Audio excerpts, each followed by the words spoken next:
Hello, it is Gothic Lord UK back once again doing something a little bit different. And so, a few moments ago, I played a Super Turbo, Heads Up, No Limit, Deuce to 7 triple draw sit and go, and it was over in 2 minutes. It was literally 8 hands, it was incredibly quick.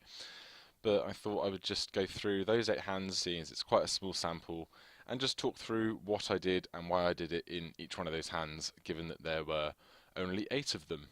And so, as you can see here, we've got the replay window.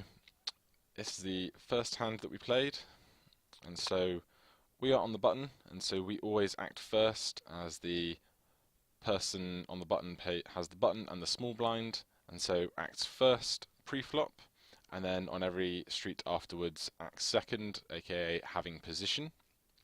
And so this first hand is absolute trash. We have no cards that we want to keep in our hand here, and so it's just simply a fold.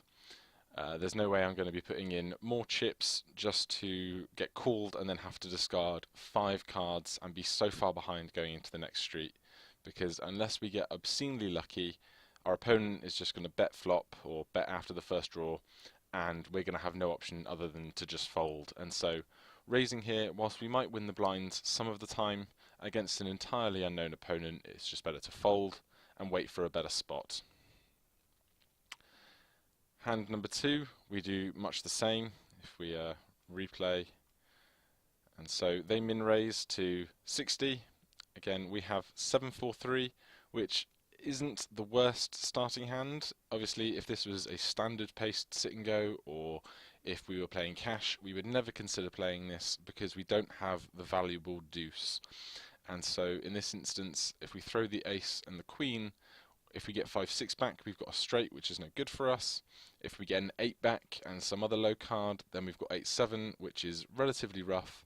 Still might be good enough to win in a showdown heads up, but I don't want to be committing myself with all of my chips on such a marginal hand. And so after his min raise here, I do fold and give that one up. Third hand here, we've got a much better hand. And so we min raise from the button just because we don't want to be making it 3x, because we've only got 14 big blinds behind. And so whilst we're not playing a shipping game yet, because we don't know how strong our opponent might be or if he's competent or not, and our hand isn't strong enough to just be open shoving with, and we're unlikely to get called if we open shove, we simply min raise, planning to draw 2. Our opponent calls. We draw 2 cards and our opponent draws 1 card. And so immediately here we are what I like to call a card behind, because they're drawing 1, we're drawing 2.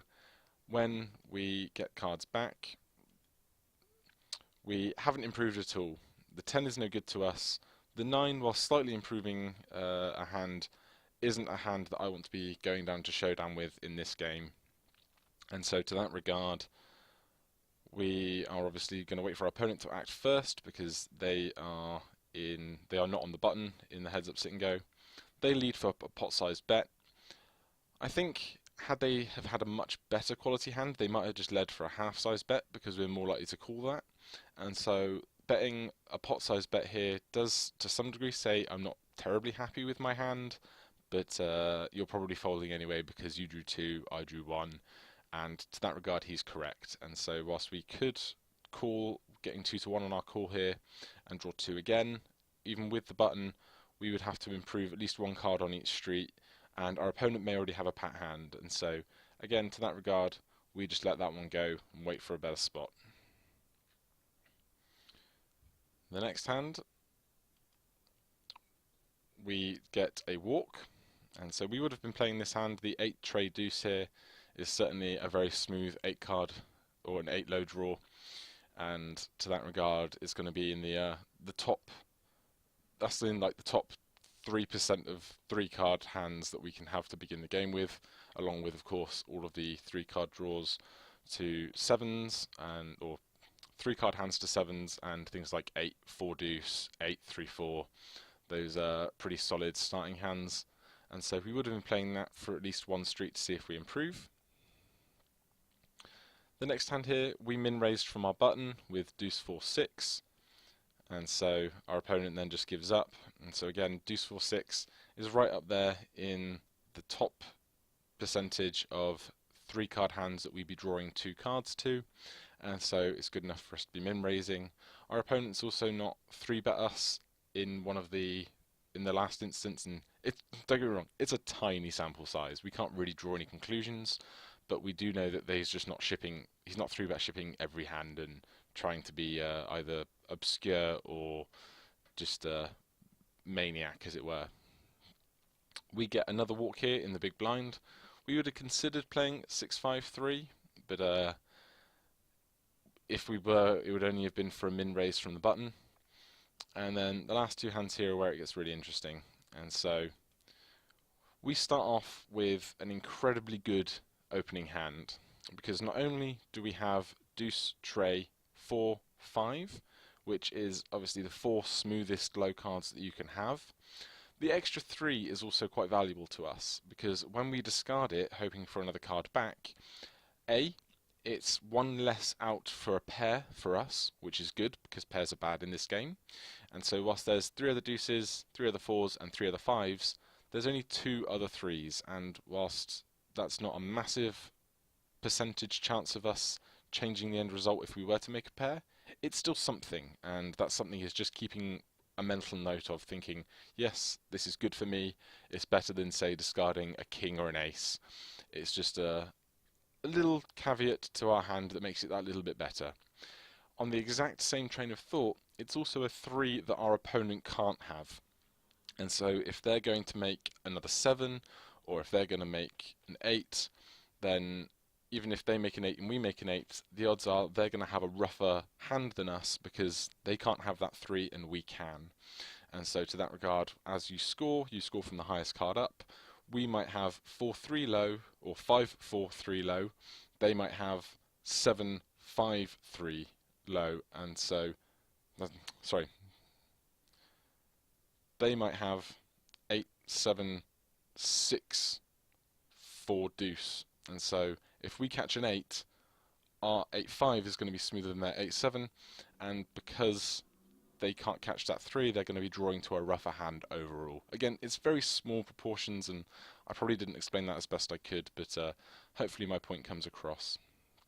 And so after we min raise, our opponent 3-bets, and so it's the first time we've seen them do this. Again, tiny sample size, yada yada yada. But our hand is so perfectly smooth to a drawing hand, there's no real other option than just shipping here. If we were out of position and we got ourselves into a similar spot, obviously the action is going to be slightly different with us in the big blind. But if we had been out of position, I would have been more likely to just call and take a card, because we don't get the privilege of seeing what our opponent's going to do on every one of the drawing streets afterwards, which is incredibly powerful in an all-in situation. But because we are in position, we do go ahead and shove, and our opponent calls. And so we, of course, discard one of our 3s.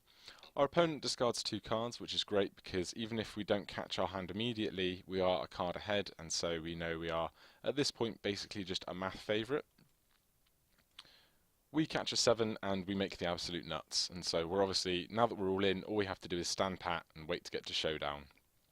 But we see our opponent draws 1, they draw 1 again, and then at showdown, they show down a pair of 8s with 8-5-3 deuce for their 4-card low.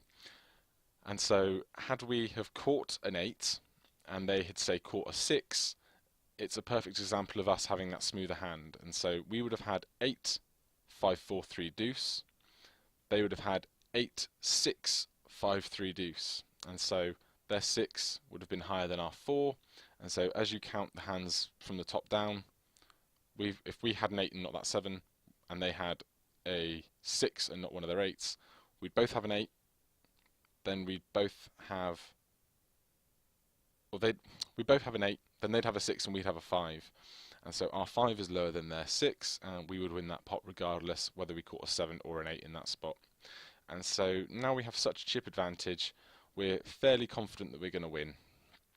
And then as we come to the final hand here, let's rewind those streets. So our opponent raises all in for 3x. Our hand is smooth enough that I'm okay to go with it. There's a lot of hands here that I wouldn't be calling with, even though it's only 2 big blinds more. And so if I had a whole load of Broadway cards or anything like that. I would just be letting go, because I'd rather my opponent have 120 chips than 180 chips in going into the next hand where we're also likely to be all in. And so we decide here just to break the 10 and keep the 8-7. In a traditional game, I would never keep 8-7. I would probably consider throwing the 7 and trying to draw to an 8-6 low, because any other 8 is going to be beating an 8-7 most of the time, because again we're talking about one hand being smoother than the other. But because we are all in and we're in this unique situation where our opponent is basically forced into being all in regardless of what he's holding, even though we're out of position, we're going to draw just the 10 and hope to improve to effectively any 8-7 low, and then we're just going to stamp out the rest of the way. They draw 3, and so we're obviously a math favourite to that regard. And when we do catch a deuce when we draw, and so again we get very lucky to make our hand instantly, and so then we can just stand pat the remaining streets and let our opponent worry about trying to outdraw us. They draw 2, and then they decide to stand pat, and so at this point we're a little bit worried because any 8-6 is beating us, but again the pot's relatively small, and so at that point we're not that worried about doubling him up should he be having a better hand than us. And so we get to showdown, and this is a far better example of playing smoother. And so we both have an 8, we both have a 7, but then that next card, they have a 5 and we have a 4. And so that's why we win this hand, because counting from the top, comparing hands and pairing cards up against each other, we both have an 8, disregard the 8. We both have a 7, disregard the 7. Their next card is a 5, our next card is a 4. 4 is lower than 5, we win. And so the software very handily ranks your hand from high to low, left to right, and so you don't have to see that immediately. You don't have to go picking through all the cards to find out where you are in the standings, although I've played so many hands I can kind of get a general idea of who's winning at Showdown even if I'm not involved in the hand.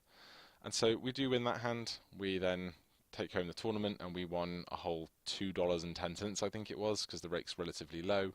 Because if you didn't know otherwise, generally the faster the format you're playing, the lower the rake will be. And so in a standard sit and go, the rake in these might be 25 cents. In a turbo, the rake might be 15 cents. And in this super turbo, the rake is 10 cents. And so we took that one down pain-free and relatively easily. Just making sure we didn't bluff off with terrible hands at the beginning when the blinds are incredibly low. And otherwise making our hands when it counts, and so sometimes you do just have to make hands when it counts to win poker. Other times you're making better decisions will cause you to put yourself in better spots in the long run. But either way, I hope that was a bit more interesting than the 2.5 minute video of me just simply playing this Super Turbo, and I hope you've learned something. But until next time, bye for now.